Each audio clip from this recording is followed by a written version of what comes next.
Hello दोस्तों, नमस्कार। स्वागत है आपका अन अकेडमी में। अन अकेडमी इंडिया का नंबर 1 ऑनलाइन एजुकेशनल प्लेटफॉर्म है जिस पे आप घर बैठे अपने एग्ज़ामिनेशन की तैयारी बहुत ही सरलतम तरीके से कर सकते हैं। तो स्वागत है आपका लेट्स क्रैक यूपी पीसीएस और UP triple SC with India's largest learning platform पे। मेरा नाम है Prashant Tiwari and I love reading and sharing knowledge with others. For UPSC it's pleasure for me to learn things in new way. मैंने IBPS और CGL का 2013 में दोनों का एग्ज़ाम क्वालिफाई किया है और यूपीपीसीएस का 2017 में और 2018 में मैंने मेंस दिया है। 2019 का मुझे अभी देना है। ये कुछ कोर्स हैं जो अन अकेडमी हमारे प्लेटफॉर्म के द्वारा उपलब्ध कराए जाते हैं, जो पॉलिटी से संबंधित हैं, हिस्ट्री से संबंधित हैं, यहाँ तक कि एलिमेंट्री मैथ्स से भी संबंधित कोर्स हमारे संस्थान के द्वारा उपलब्ध कराए जाते हैं। इंडियन इकोनॉमी से संबंधित जितने भी क्वेश्चन हैं हमारे प्लेटफॉर्म के द्वारा स्टूडेंट को उपलब्ध कराए जाते हैं। हमारे प्लेटफॉर्म पे रजिस्टर करने के लिए आपको हमारा अन अकेडमी का ऐप डाउनलोड करना पड़ेगा और वहाँ पर रजिस्टर करने के बाद हमारे यहाँ की जो फ़ीस है सब्सक्रिप्शन की, वह 12 महीने की सिर्फ़ और सिर्फ 7,000 रुपये है। लेकिन अगर आप मेरा जो कोड है प्रशांत 1, अगर आप उसको यूज़ करते हैं तो आपको 10% डिस्काउंट मिलेगा और आपको मात्र 6,300 रुपये जमा करना पड़ेगा।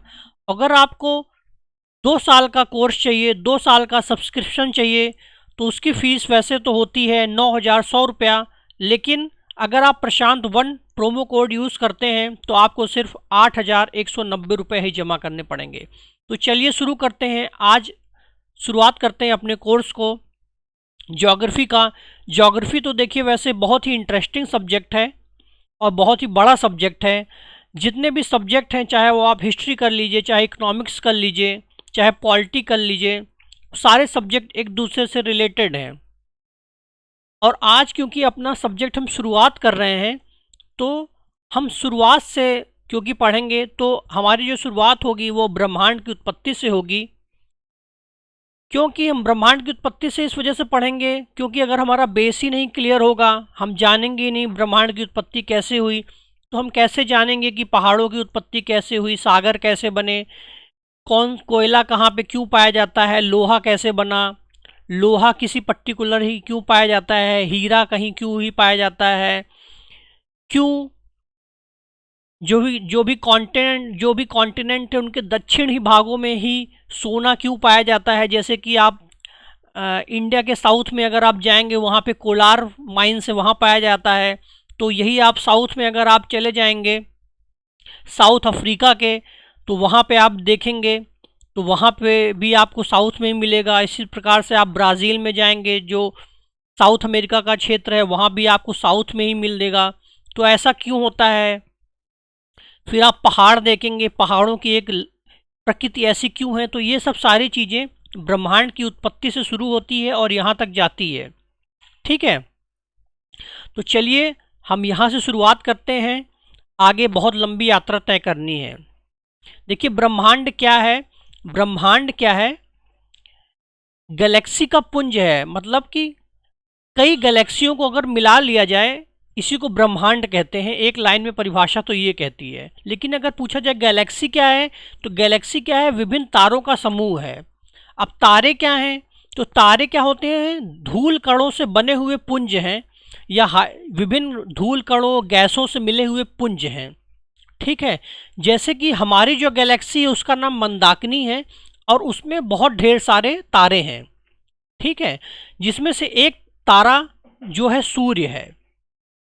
ठीक है, और इसी तारे से बने जो सारे ग्रह हैं, जिसमें से हमारी एक पृथ्वी जुड़ी हुई है। तो ये पूरा सिस्टम आता है। एक मिनट, मैं थोड़ा इसको मैं एक मिनट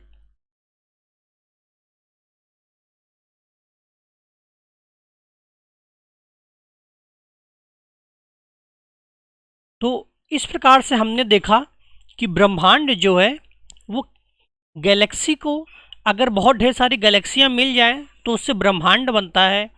और गैलेक्सी कैसे बनती है? विभिन्न तारों के समूह से बनती है। और तारे कैसे बनते हैं? धूल के कणों से, विभिन्न प्रकार की गैसों से बनते हैं। ठीक है। और जैसे हमारा जो सूर्य है वो कैसे बना हुआ है? विभिन्न प्रकार की गैसों से मिलकर बना हुआ है। अब सवाल उठता है हमारा सूर्य का या इस ब्रह्मांड का उत्पत्ति कैसे हुई?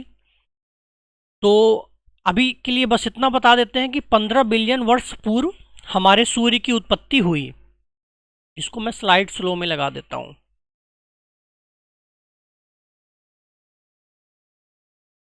15 बिलियन वर्ष पूर्व हमारे सूर्य की उत्पत्ति हुई।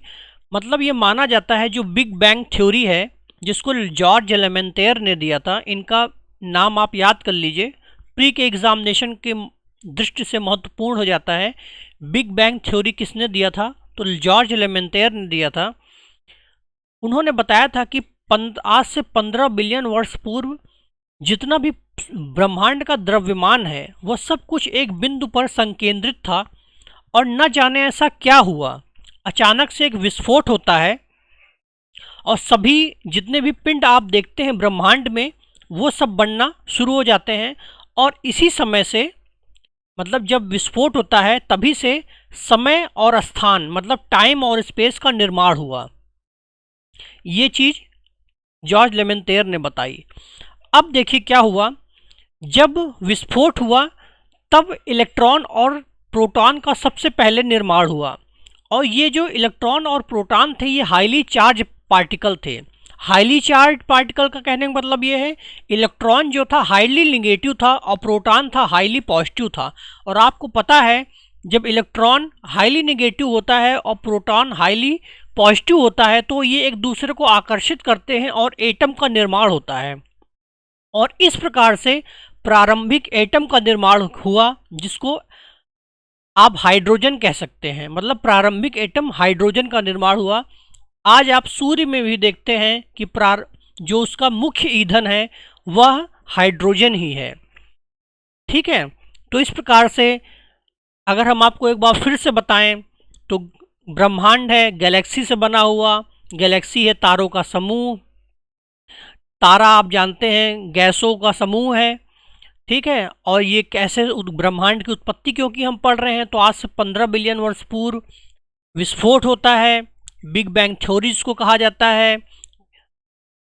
समस्त द्रव्यमान एक बिंदु पर केंद्रित था, न जाने ऐसा क्या हुआ, एक विस्फोट होता है आज से 15 बिलियन वर्ष पूर्व और हाईली चार्ज पार्टिकल बनते हैं। और हाईली चार्ज पार्टिकल बनके मिलकर एटम का निर्माण करते हैं। आपको पता है कि हाईली जो चार्ज पार्टिकल होते हैं एक दूसरे को आकर्षित करते हैं। और इस प्रकार से जब एटम का निर्माण हुआ तो इस प्रकार से विभिन्न प्रकार के जो हाइड्रोजन है, हीलियम है, विभिन्न प्रकार की जो गैसें हैं, हाइड्रोजन, हीलियम, लिथियम, कार्बन, फिर नाइट्रोजन, ऑक्सीजन, इसी प्रकार से जो गैसें हैं इनका निर्माण बारी बारी से हुआ। ठीक है। ये तो चीज हुई। इसके बाद इतना हुआ। अब देख लेते हैं, इसमें यह लिखा हुआ है धीरे धीरे तापमान कम हुआ और घटकर 4000 डिग्री सेल्सियस हो गया। एटम का निर्माण हुआ। इसके बाद तारों का निर्माण हुआ, हीलियम, हाइड्रोजन आदि तारों। इसके बाद गैलेक्सी बन गए और गैलेक्सी मिलकर पुंज बन गई। ठीक है। और इसी प्रकार से अनगिनत जो गैलेक्सी हैं मिलते मिलते गैलेक्सी बनी और इसी प्रकार से ब्रह्मांड का निर्माण हुआ। ठीक है। अब हमारी गैलेक्सी की अगर हम बात करें, जो हमारी गैलेक्सी जिसको मिल्की वे बोलते हैं, इसका शेप कुछ इस प्रकार से है। हम आपको चित्र में दिखा दें, स्पाइरल शेप में है।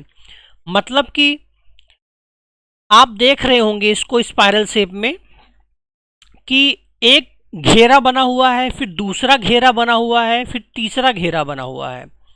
और ये जो 3 घेरे हैं इसमें से जो दूसरा नंबर का घेरा है, मतलब जो मध्य वाला घेरा है, इसी में हमारा सूर्य है। मतलब जो हमारा सूर्य है वो बीच वाले घेरे में है और इसी बीच वाले घेरे में हमारा सूर्य है, हमारा सोलर सिस्टम है, हमारी पृथ्वी है। ठीक है। अब यहाँ आते हैं।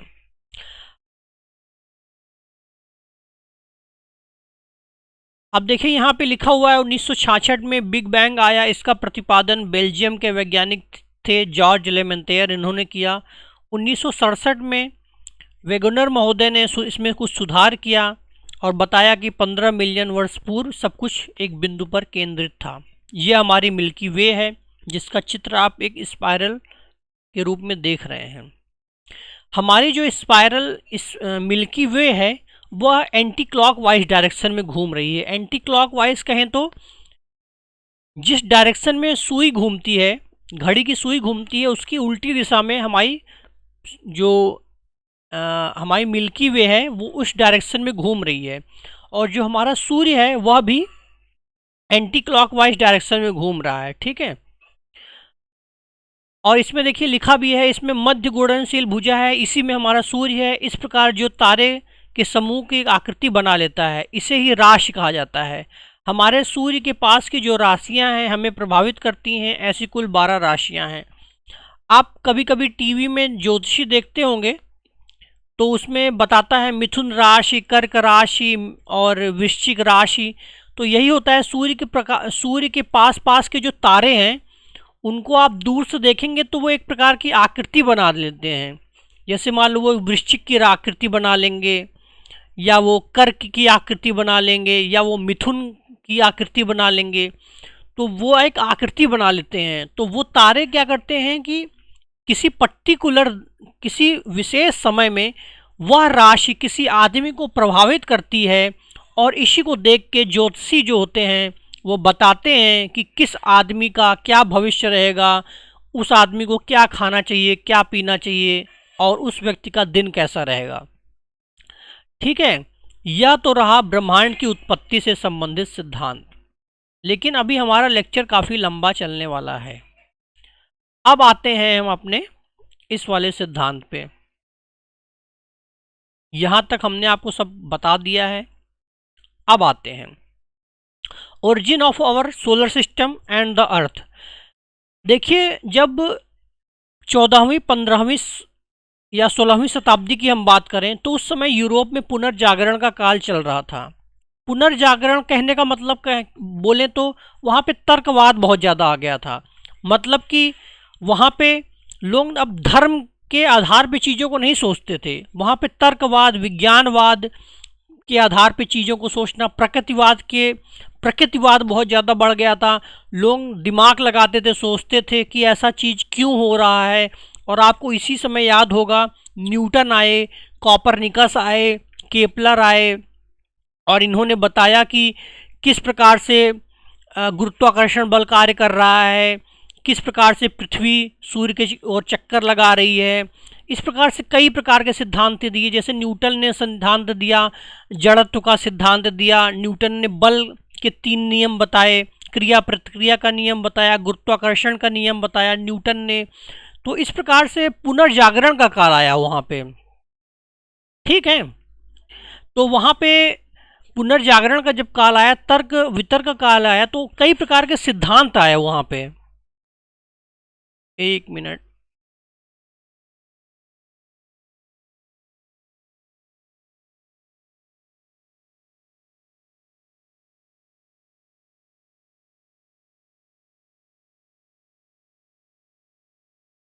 तो इस प्रकार से हम देखते हैं जब यूरोप में पुनर्जागरण आया तो वहाँ पे तर्कवाद का बहुत ज़्यादा विकास हुआ। लोग धार्मिक मान्यताओं के आधार पर अब चीज़ों को नहीं देखते थे। तो अब क्या हुआ, जब तर्कवाद आया, न्यूटन ने सिद्धांत अपना दे दिया, कॉपरनिकस ने अपना सिद्धांत दे दिया, केपलर ने अपना मत दे दिया, तो जो दूसरे उस समय के विद्वान थे, अब उन्होंने क्या किया, उन्होंने न्यूटन का सिद्धांत लिया, और न्यूटन का सिद्धांत लेकर सोलर सिस्टम कैसे बना, अर्थ कैसे बना, ये बताना शुरू कर दिया। जैसे फ्रांस के एक विद्वान थे कांट के बारे में आप जानेंगे तो इनको इथिक्स में भी आप पढ़ेंगे, जो इथिक्स का पेपर 4 है, जहाँ पे ये बोलते हैं कर्तव्य के लिए कर्तव्य करो। ये वहाँ के दार्शनिक थे, इन्होंने बोला था कर्तव्य के लिए कर्तव्य करो। तो ऐसे दार्शनिक जो हुए, इसी प्रकार से और भी दार्शनिक हुए, जैसे चैम्बरलिन हुए, आगे हम देखेंगे। तो इन्होंने क्या किया, न्यूटन के सिद्धांत को उठाया, कॉपरनिकस के सिद्धांत को उठाया, और क्या किया, अब ये लोग बताना शुरू कर दिए कि सोलर सिस्टम ऐसे बना, अर्थ ऐसे बनी, और अपने अपने मत देना शुरू कर दिए। अब विभिन्न विद्वानों ने अपने अपने मत जब दिए, तो इन सभी विद्वानों के मतों को बाद में दो सिद्धांतों में बांट दिया गया। एक सिद्धांत को वर्गीकृत कर कर कह दिया गया अद्वैतवाद, और दूसरे को कर दिया गया द्वैतवाद। जो अद्वैत वाले सिद्धांत को वाले थे, इनका ये मत था कि जो जितने भी सोलर सिस्टम और ग्रह, जितने भी सोलर सिस्टम में ग्रह हैं और जो सूर्य हैं, इनकी उत्पत्ति सिर्फ एक तारे से हुई है, एक पिंड से हुई है। जबकि जो द्वैतवाद वाले सिद्धांत वाले वर्ग के जो दार्शनिक थे, इनका ये मत था कि जो पिंडों का निर्माण हुआ है, पृथ्वी, सूर्य, इनके निर्माण में दो या दो से अधिक पिंडों की भागीदारी थी। अब देख लेते हैं अद्वैतवाद वाले में क्या था। सबसे पहले अद्वैतवाद सिद्धांत में एक ही तारे से सौर तंत्र की उत्पत्ति मानी जाती है, जबकि द्वैतवाद में दो या दो से अधिक तारों का संयोग माना जाता है। अद्वैतवाद में सबसे पहले कांट महोदय अभी मैंने आपको बताया, फ्रांस वाले, जिनका एथिक्स में भी लगता है, जिसमें बोलते हैं कर्तव्य के लिए कर्तव्य करो। इन्होंने न्यूटन का विचार चुराया और अपना एक सिद्धांत बता दिया। तो देखो ये क्या बोलते हैं अद्वैतवाद वाले में। सबसे पहले कांट महोदय ने बताया कि आदिकाल में आद्य अंतरिक्ष में भिन्न भिन्न आकार के ठोस खंडित गतिहीन पिंड बिखरे हुए थे। ठीक है, इन पिंडों के द्रव्यमान में भिन्नता थी। ठीक है, फिर क्या हुआ, गुरुत्वाकर्षण बल के कारण, न्यूटन ने गुरुत्वाकर्षण बल बताया ही था, इन्होंने बोला कि भिन्न भिन्न जो पिंड बिखरे हुए थे, गुरुत्वाकर्षण बल के कारण ये पिंड क्या हुआ, आपस में आके टकराने लगे। ठीक है, गुरुत्वाकर्षण बल के कारण आके टकराने लगे और बड़े पिंडों की ओर आकर्षित होने लगे। अब जब ये पिंड आपस में टकराने लगे तो इसमें ऊष्मा युक्त हुई, ऊर्जा युक्त हुई, और इसके कारण ये गैसीय रास में बदल गया। इतनी ज़्यादा ऊष्मा मुक्त हुई, मतलब इतनी ज़्यादा टक्कर हुई, इस टक्कर के कारण जो पदार्थ था वो गैसीय रास में बदल गया। यह राशि एक अक्ष के परितः घूर्णन करने लगी। मतलब अब इनको यह भी बताना था, देखिए होता क्या है, मैथ का क्वेश्चन मान लीजिए आप एग्ज़ाम में देने गए 10 या 12th में, और कोई ऐसा प्रश्न आ गया जिसका आपको उत्तर तो याद है, लेकिन आप उसको लगाना भूल गए हैं कि कैसे हमको लगाना आता है। तो आप क्या करते हैं कि उत्तर आपको याद है तो आप इस दिशा में उत्तर क्वेश्चन अपना लगाना शुरू करते हैं ताकि आप उसी उत्तर तक पहुंच जाएं। ये एक आदमी करता है। तो इनको ये पता था कि गैसीय राशि है सूर्य, तो ये गैसीय राशि की दिशा में बढ़े कांट महोदय। घूर्णन कर रही है ये पता था, तो इनको घूर्णन कराना था कांट महोदय को, तो ये घूर्णन भी कराने लगे टक्कर करा के। तो ये प्रकार की से इनको परिणाम पता था, तो बस ये कारणों को उसमें जोड़ते चले गए। अब आप फिर से पढ़िए, देखिए आपको ऐसा ही लगेगा। शुरू से पढ़ते हैं। सबसे पहले कांट महोदय ने बताया कि आदिकाल में आद्य अंतरिक्ष में भिन्न भिन्न आकार के ठोस खंडित गतिहीन पिंड बिखरे हुए थे। द्रव्यमान में भिन्नता तथा गुरुत्वाकर्षण बल के कारण छोटे छोटे पिंड बड़े पिंडों की ओर आकर्षित होने लगे, न्यूटन का नियम। फिर आपसी टकराव से पिंड ऊष्मायुक्त गैसीय रास में बदल गए। गैसीय रास में बदल है भी, परिणाम पता था, बता दिया गैसीय रास में। और यह रास एक अक्ष के परितः घूर्णन करने लगी, पता था घूर्णन कर रही है, केपलर महोदय ने बताया था, घूर्णन भी करा दिया। इस प्रकार द्रव्यमान में वृद्धि होने लगी और ऊष्मा में भी वृद्धि होने लगी। अब देखो ऊष्मा में वृद्धि हो रही, अब इनको बनाना है ग्रह, सूर्य से ही बनाना है ग्रह। अब ये बोलेंगे एक निश्चित द्रव्यमान के बाद अपकेंद्री बल के अधिक हो जाने के कारण, अपकेंद्री बल आपको मैं बता दूं क्या होता है। देखिए, जब कोई एक पिंड दूसरे पिंड के चारों ओर परितः ग्रह गति करता है सर्कुलर मोशन में, तो उस पर दो बल कार्य करते हैं। एक तो अंदर की तरफ, एक बाहर की तरफ, जिसके कारण वह पिंड क्या करता है, वो बैलेंस रहता है। अगर कोई भी एक बल ज़्यादा हुआ तो वह पिंड बैलेंस नहीं रह जाएगा, मतलब या तो अंदर की तरफ गिरेगा या तो बाहर की तरफ जा गिरेगा। अब केंद्रीय बल जो होता है वो बाहर की तरफ लगता है। अब ये कह रहे हैं कि द्रव्यमान ज़्यादा हो गया, तो द्रव्यमान ज़्यादा होने से कह रही हैं वेग ज़्यादा हो गया उसका। अब जब वेग ज़्यादा हो गया तो अब केंद्रीय बल ज़्यादा लगने लगा। अब केंद्रीय बल मतलब बाहर की तरफ ज़्यादा बल लगने लगा, और इसी अधिक बल हो जाने के कारण एक एक करके कई छल्ले बाहर निकलने लगे। मतलब वही जो ग्रह निकलते हैं, बुध, शुक्र, पृथ्वी, मंगल, बृहस्पति, शनि, ठीक है, ये छल्ले बाहर निकलने लगे और ठंडे होकर ग्रह में परिवर्तित हो गए। जबकि जो केंद्रीय गैसीय राशि थी वो आज का सूर्य है, ये कांट महोदय ने बोला। तो लोगों ने इनसे प्रश्न यह पूछना शुरू किया, चलिए हम आपकी बात मान लेते हैं कि ऐसा हुआ, लेकिन आप ये बताइए, न्यूटन का नियम तो ये, जड़त्व का नियम तो यह कहता है कि कोई वस्तु अगर किसी अवस्था में है तो अपनी स्थिति की बदलाव का प्रतिरोध करती है।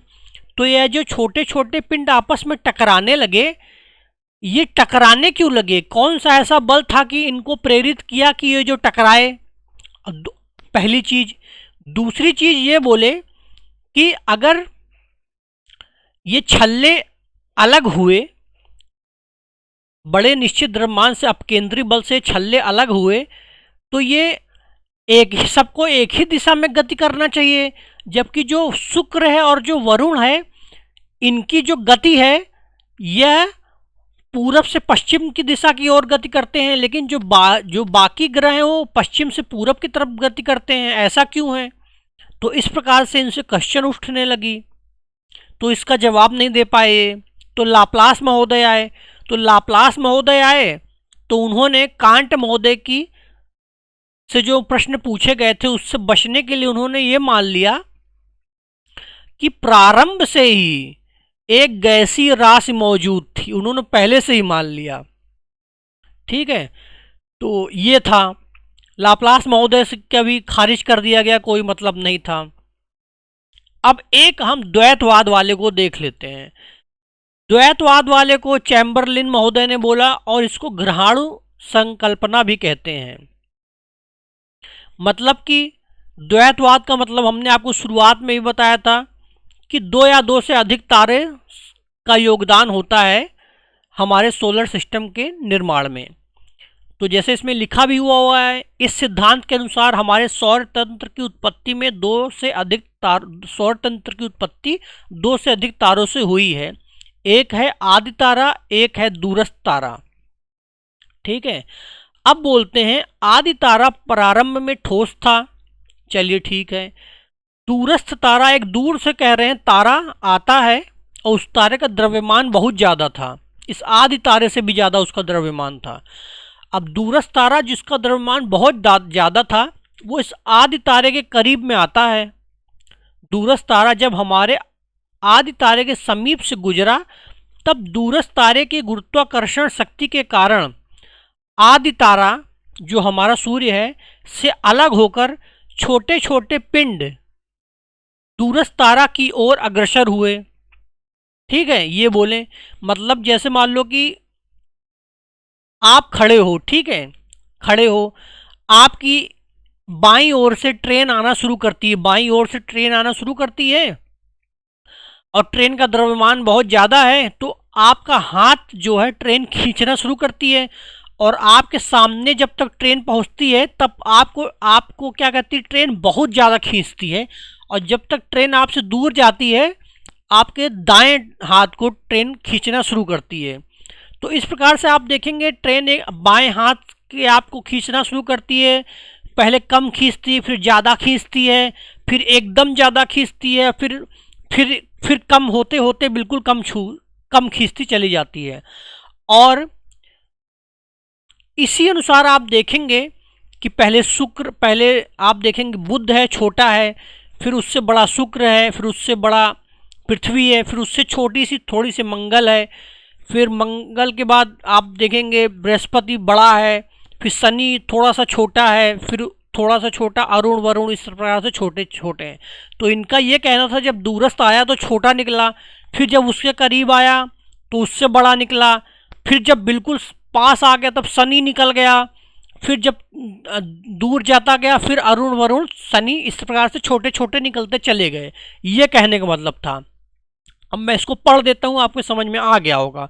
दूरस्थ तारा जब हमारे आदि तारे के समीप से गुजरा तब दूरस्थ तारे की गुरुत्वाकर्षण शक्ति के कारण आदि तारे से अलग होकर छोटे छोटे पिंड दूरस्थ तारा की ओर अग्रसर हुए। दूरस्थ तारा जब आदि तारे के समीप था तब सबसे सबसे बड़े पिंड का निर्माण हुआ। इस प्रकार दूर जाते तारे के साथ छोटे छोटे तारे का निर्माण हुआ, जैसे हमने अभी ट्रेन वाला आपके साथ डिस्कस किया। दूरस्थ तारे की गति इतनी तेज थी कि ये पिंड दूरस्थ तारे से जुड़ नहीं पाए, मतलब वो दूरस्थ तारा इतनी तेज गति से निकल गया। ये बता रहे हैं चैम्बरलिन महोदय, मतलब इस पर विश्वास करने की जरूरत नहीं है, सिर्फ कल्पना है। लेकिन इसको पढ़ा इसलिए जाता है क्योंकि इसमें इनका मत यह भी है। देखिए अभी जितनी भी कल्पनाएं हैं सबने एक कॉमन माना जरूर है कि जितने ग्रह हैं सबकी जो उत्पत्ति हुई है वह सूर्य से हुई है, सबने एक कॉमन चीज जरूर माना है। ठीक है, इस वजह से इनको पढ़ा जाता है। अब आगे बढ़ते हैं। दूरस्थ तारे की गति इतनी तेज थी कि ये पिंड दूरस्थ तारे से जुड़ नहीं सके। बाकी पिंड जो आदि तारे की गुरुत्वाकर्षण शक्ति में आकर चक्कर लगाने लगे तथा कुछ पिंड आदि तारे से टकराने लगे, जिससे आदि तारे में ऊर्जा का उत्सर्जन हुआ। यही आज का सूर्य है, ये चैम्बरलिन महोदय ने बताया। अब लोग आ गए, इनसे प्रश्न पूछना शुरू कर दिए। अब लोगों ने इनसे यह प्रश्न पूछा कि वो जो दूरस्थ तारा आया था वो फिर अब क्यों नहीं आया, ये पूछा। और इस प्रकार से इनसे कई प्रकार के क्वेश्चन पूछे जिसका उत्तर दे नहीं पाए ये। अब आता है big bang theory. Big bang theory जो बाद में लेमेंटेयर महोदय ने दिया 1972 में, उसके पहले भी 1920 में एडविन हब्बल महोदय ने ब्रह्मांड के विस्तार के बारे में बताया था। और ये सत्य भी है, प्रमाण में पाया गया है कि चंद्रमा जो है वह हर साल पृथ्वी से 5 या 7 सेंटीमीटर दूर जा रहा है। चंद्रमा पृथ्वी से हर साल 5 से 7 सेंटीमीटर दूर जा रहा है, यह प्रमाणित भी हुआ है। और यह जो बिग बैंग थ्योरी है यह भी बोलती है जब विस्फोट हुआ था, महाविस्फोट हुआ था और पिंड जब बने, इलेक्ट्रॉन प्रोटॉन बने, पिंड का विस्तार हुआ था, हाईली चार्ज पार्टिकल बने, फिर एटम बने, फिर गैस बने, तो ब्रह्मांड का विस्तार हो रहा है। तो यह सिद्धांत, क्योंकि ब्रह्मांड का विस्तार हो रहा है, यह सिद्धांत भी प्रमाणित करता है कि हाँ महाविस्फोट हुआ था। अब ब्रह्मांड की उत्पत्ति की जो अब मान्यता है, जो बिग बैंग थ्योरी जो दी गई 1972 में, तो वैसे तो बेल्जियम के जो वैज्ञानिक थे जॉर्ज लेमेंत्रे ने दिया, लेकिन इसके पहले 1920 में एडविन हब्बल महोदय ने ब्रह्मांड के विस्तार से संबंधित प्रमाण दिए थे। हमारे ब्रह्मांड की उत्पत्ति आज से 13.7 अरब वर्ष पूर्व महाविस्फोट नामक परिकल्पना से हुई थी। तब से लेकर 4.7 अरब वर्ष पूर्व तक हमारी पृथ्वी धधकता हुआ आग का गोला थी। समझ रहे हैं आप इस बात को? मतलब विस्फोट हुआ, अभी मैं इसको आप ऐसे देख लिए, फिर मैं आपको बताऊंगा बाद में सूर्य कैसे बना, पृथ्वी कैसे बनी, धधकता हुआ गोला थी तो कैसे बीच में ठंडी हुई, अभी इसको आगे विस्तार से बताऊंगा। लेकिन अभी की जानकारी के लिए अभी इतना समझ लेंगे तो आगे जब मैं पृथ्वी की उत्पत्ति और बताऊंगा तो उसको समझने में आसानी होगी। तो तब से लेकर 4.7 अरब वर्ष पूर्व तक हमारी पृथ्वी धधकता हुआ आग का गोला थी, लेकिन यह निरंतर ठंडी होती गई और इस क्रम में निम्नलिखित प्रक्रिया से गुजरी। जैसे क्या हुआ, गैसीकरण की प्रक्रिया हुई। जब पृथ्वी शीतल हो रही थी तो विभिन्न प्रकार की गैसें निकली, जिनमें से सर्वाधिक मात्रा में जलवाष्प थी 60 से 90% तक। इसके अलावा sulphur dioxide, carbon dioxide, nitrogen गैसें, ठीक है, और पृथ्वी के चतुर्दिक फैलकर आरंभिक वायुमंडल का निर्माण हुआ। अब आप ये पूछेंगे हमसे कि आप सवाल मन में उठना भी चाहिए कि जब बिग बैंग थ्योरी हुई और शुरू में इलेक्ट्रॉन और प्रोटॉन का निर्माण हुआ तो कैसे ये सब गैसें बनी, सवाल ये उठता है। तो आप पीरियोडिक टेबल जरा याद करिए। आप यहाँ पे आइए, मैं थोड़ा आपको ले चलता हूँ पीरियोडिक टेबल पे। गूगल क्रोम ये है और टाइप करते हैं पीरियोडिक टेबल। ये देखिए,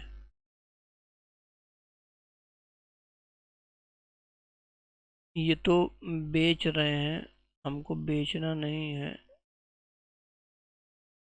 इमेज देखनी है हमें, बस हमें सिर्फ इमेज देखनी है, कोई इमेज हमें दिखा दे बस। विभिन्न प्रकार की गैसें बनी कैसे ना, विभिन्न प्रकार की गैसें कैसे बनी, एटम कैसे बने, ये चीज़ अब आप ये देखिए। अब आप ये देखेंगे, जब देखिए हाइड्रोजन का प्रोटॉन एक है इसके पास, ठीक है, फिर लिथियम के पास दो है, ठीक है, बेरिलियम है, और इसी प्रकार से आप जाएंगे, अगर देख रहे हैं बोरान है, कार्बन है। तो इस प्रकार से आप देखेंगे कि इलेक्ट्रॉन और प्रोटॉन की संख्या में बढ़ोतरी होती जा रही एक एक। फिर नाइट्रोजन है, फिर ऑक्सीजन है। तो यहाँ हम देख रहे हैं कि इनकी जो इलेक्ट्रॉन और प्रोटॉन की संख्या है उसमें वृद्धि हो रही है। मतलब कि अगर कोई हाइड्रोजन मान लीजिए हमारे पास है, अगर इसके पास ऐसी हमारे पास तापमान और प्रेशर हमारे पास इतना आ जाए कि यही हाइड्रोजन का जो एक इलेक्ट्रॉन है ये किसी और इलेक्ट्रॉन के साथ अभिक्रिया कर ले, तो यही हाइड्रोजन क्या बन जाएगा, हीलियम बन जाएगा। और यही हीलियम अगर इसके पास एक इलेक्ट्रॉन या एक प्रोटॉन और आ जाए तो यही क्या लिथियम में बदल जाएगा। और इसी प्रकार से मतलब प्रोटॉन और इलेक्ट्रॉन अगर को टेम्परेचर अगर मिलता जाए, मतलब टेम्परेचर उसको मिलता जाए,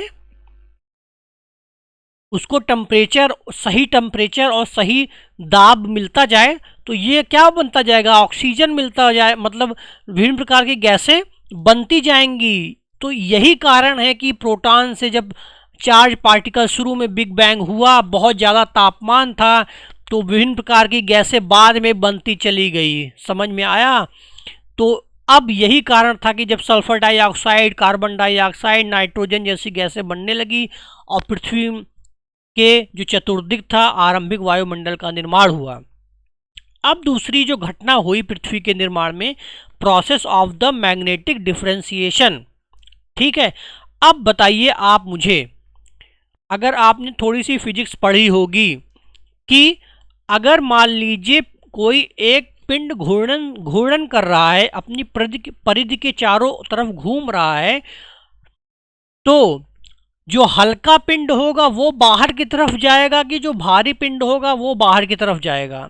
तो स्वाभाविक सी बात है, जो हल्का पिंड होगा वो बाहर की तरफ जाएगा और जो भारी पिंड है वह अंदर की तरफ रह जाएगा। वॉशिंग मशीन अगर आप चलाते हैं तो उसमें जब वो गोल गोल घूमता है तो होता क्या है, जो हल्का पिंड होता है, जो गंदगी है, जो हल्की है, उसके घूमने से क्या होता है, वो बाहर की तरफ चला जाता है। बिल्कुल ऐसे ही पृथ्वी जब घूम रही होती है तो हल्का पिंड जो एल्युमिनियम है, जो सिलिका है, वो उसके बाहरी पटल पे आ जाते हैं, जबकि जो भारी तत्व हैं, जो निकिल है और जो लोहा है, उसके केंद्र में इकट्ठा हो जाते हैं। इसी को बोला जाता है मैग्नेटिक डिफरेंशिएशन। अब प्रोसेस ऑफ सॉलिडिफिकेशन कैसे हुआ, आपको बताया भी, वायुमंडल का निर्माण हुआ, जलवाष्प बनी, जलवाष्प धीरे धीरे चारों तरफ थी, फिर पृथ्वी जब धीरे धीरे ठंडी हुई तो जलवाष्प में क्या हुआ, संघनित हुई, फिर बारिश हुई, बारिश से जो भूप्रपट्टी थी वो ठंडी हुई, जिससे भूप्रपट्टी का निर्माण हुआ। यही चीज़ इसमें लिखी हुई है, हल्के तत्व अपनी ऊष्मा खोकर जल्दी ठंडे हो जाते हैं, भारी तत्वों में प्रक्रिया देरी से होती है। पृथ्वी की बाहरी परत सिलिका और एल्युमिनियम जैसे हल्के तत्वों से मिलकर बनी है, अतः जल्दी ठंडी होकर भूप्रपट्टी का निर्माण हुआ, जबकि पृथ्वी की आंतरिक भाग में आज भी भारी तत्वों को जो भारी तत्व मौजूद हैं, जिनको मैग्मा के रूप में, जब आप ज्वालामुखी देखते हैं, मैग्मा के रूप में बाहर निकलते हैं। तो आज की सत्यनारायण कथा यहीं तक। आप हमारा चैनल सब्सक्राइब करना ना भूलें। आज ये सिर्फ एक डेमो चैनल था, यहाँ समझना इसलिए ज़रूरी था क्योंकि ब्रह्मांड की उत्पत्ति जानना इसलिए ज़रूरी है क्योंकि फिर मज़ा नहीं आता कि डायरेक्ट शुरू कर दें पृथ्वी के बारे में पढ़ाना, पर्वतों के बारे में पढ़ाना, प्लेट टेक्टोनिक्स पढ़ाना, जलवायु पढ़ाना। थोड़ा एक जब हम पढ़ लेते हैं ब्रह्मांड की उत्पत्ति, पृथ्वी के बारे में उत्पत्ति, तो हमें थोड़ा अच्छा लगता है इसके आगे जाने के। तो हमारा प्रोमो कोड आप याद रखिएगा, प्रशांत1 हमारा प्रोमो कोड है।